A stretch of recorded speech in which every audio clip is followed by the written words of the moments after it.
balak na sana natin ilipat yung mga sisiw natin dito dahil mahigit isang buwan na sila, no?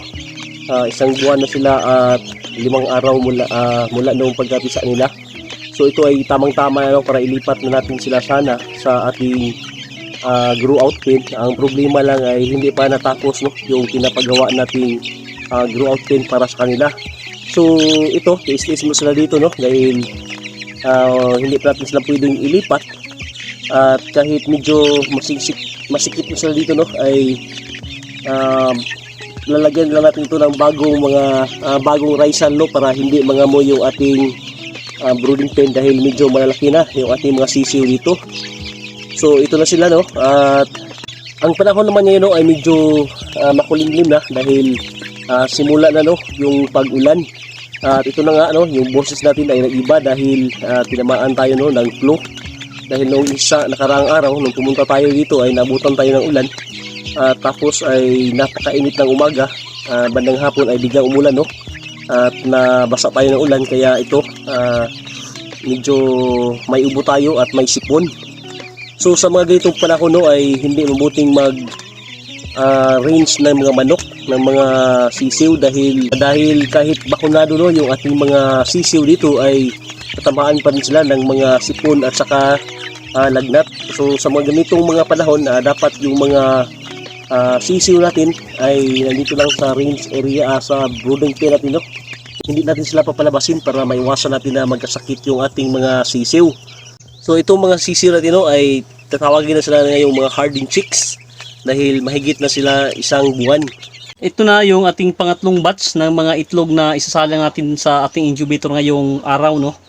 At ito ay bali 324 lahat na mga itlog. So puno, no, yung ating incubator ngayon, fully loaded siya. Inasahan na natin, no, na kahit kalahati lang sa ating 324 eggs na mapipisa ay meron na naman tayong more than 100 na sisiw, no, ngayong June. Sa ngayon ay ito na, no, yung pinakamaraming itlog na nakakolekta natin. At kahit pipiheads lang, no, na mga inahin meron tayo dito ay nakakolekta pa rin tayo, no, ng 324 eggs sa isang buwan. So ito, no, kahit ang bawat inahin natin ay mangingitlog lang siya ng average na 6 na itlog, no, 6 to 7 itlog kada buwan, ay magkakaroon na tayo, no, ng more than 300 eggs. At sa more than 300 eggs natin ay nakakasiguro tayo, no, na makakuha tayo ng more than 100 din na mga sisiw buwan-buwan. So kailangan lang talaga, no, na matyaga tayo sa pag-iipon ng mga itlog dito para pagdating ng isang buwan ay meron tayong mga more than 100 na naman, no, na mga sisiw na mapipisa dito sa ating incubator. Sa native na mga manok kasi ay unpredictable, no, yung kanilang pangingitlog. Hindi sila araw-araw nangingitlog, hindi katulad, no, ng mga heritage na mga manok na araw-araw ay mangingitlog yung mga heritage na mga manok.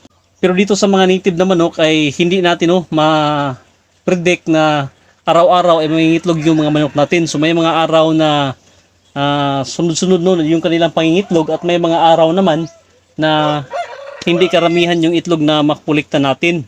So kahit yun ito, no, kahit mga 6 to 7 itlog lang ang makukolekta natin average, no, sa bawat inahin, sa isang buwan ay okay na siya dahil makakakolekta na tayo, no, ng more than 300 eggs at magkakaroon na rin tayo, no, ng more than 100 sisiw paglipas ng isang buwan.